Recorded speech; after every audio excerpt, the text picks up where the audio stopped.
Chunki shtrix bilan belgilagandik sizlar bilan esimizda qolishi uchun. Alfa shtrix mana bu ham alfa shtrix bo'ladi. Bunda mana bu yerga yozib olib keladigan bo'lsak, mana bettalar o'rniga alfa shtrix bo'ladi. Shu yozib bergan formulalarga mos tushishi uchun bitta tashqi burchagi shtrixlar bilan belgilagandik. Xo'p, nimani topdik hozir? Biz eng kichkina diagonali bilan eng katta diagonal orasida burchakni hisobladik. Mana bu bitta tashqi burchagi, mana bular alfadan deb olganmiz. Bu yerda hisoblab qo'ydik, 12 ga tengligini ko'rsatganmiz. Endi boshqa bir yo'li ham bor. Shuni yodlab qo'yaylik. Shunda masalamiz hamma shunga doir savollar eng oson chiqib keladi. Biz mana bu alfa deb o'tirmaymiz. Bu yerda hozir umumiy holda ko'rib ketyapmiz. Mana bu formulani yodlab qo'ysak, ertaga imtihonda juda oson bo'lib qoladi. Eng kichkina hamda eng katta diagonal orasidagi burchak. Nima qildim men? Demak, e'tibor bersanglar, mana formulani isbotlayapmiz. Alfa shtrix 360 gradus taqsim n bo'ladi. Boya aytganimdek, barcha tashqi burchaklar yig'indisi 360 gradusga teng bo'ladi.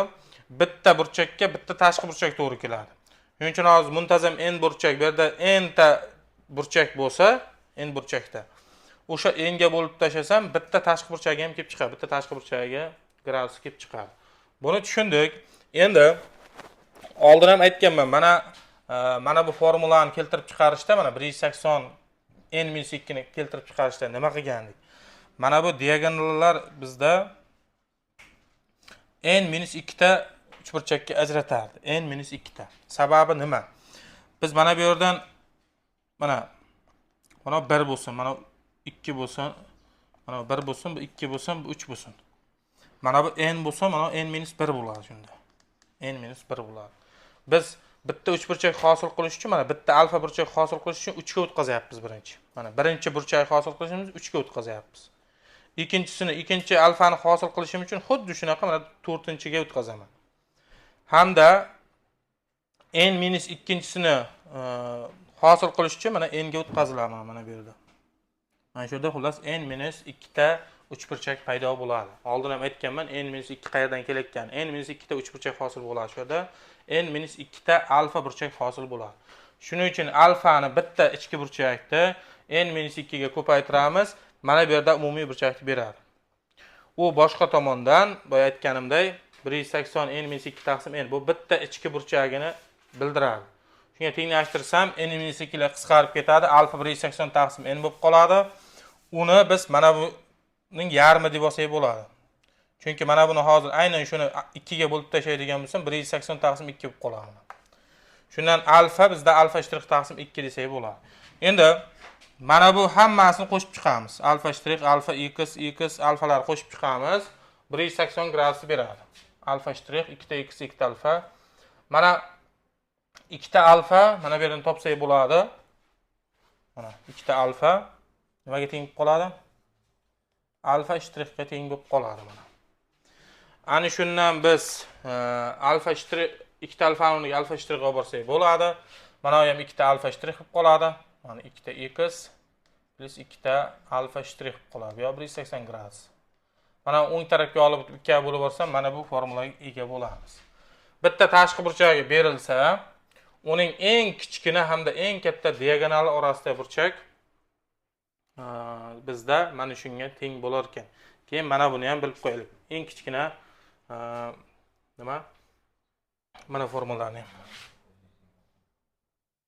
Mana formulani bilib qo'yaylik. Shu yerga to'rt burchak olib qo'yin. Bitta mana kichkina diagonali bilan bitta tomoni orasida burchak nimaga teng bo'lar ekan? Bitta tashqi burchakning yarmiga teng bo'lar ekan. Mana shundan ham foydalanib ketaversak bo'ladi muntazam uchburchaklarda. Buni mavzu o'tganda yo'qda isbotlamagandik.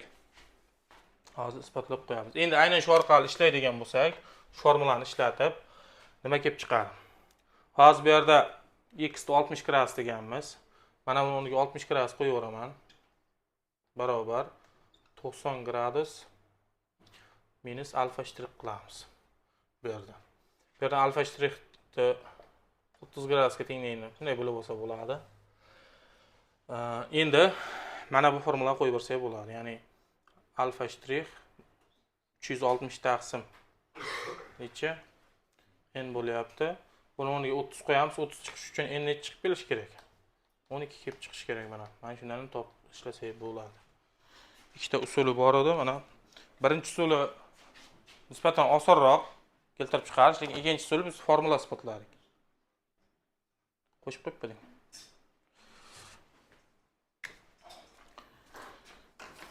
Xo'p, 17 tushunarli. Ana endi 18 ni ko'ramiz.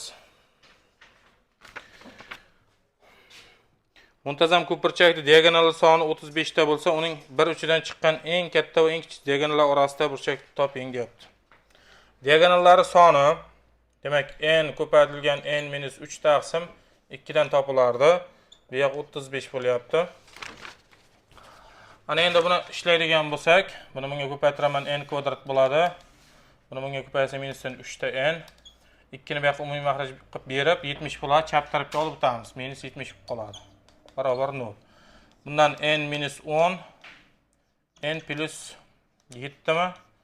Shunaqa ko'paytuvchiga ajraladi. Ko'pirchak tomonlari soni nechta ekan?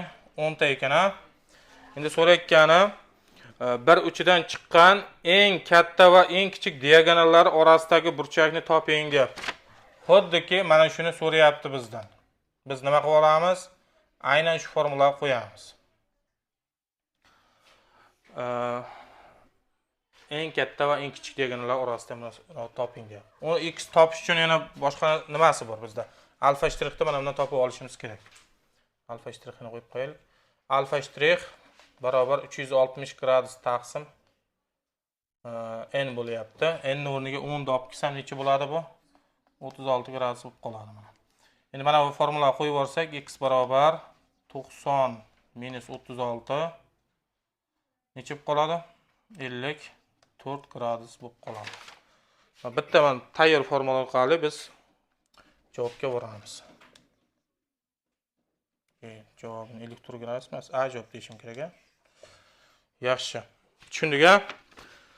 Xo'p, men hozir 19 ni ko'rsam bitta qolib ketadi. Bu yoq vaqt cho'zilib ketadi. Pauzani bosda. Ikkoviga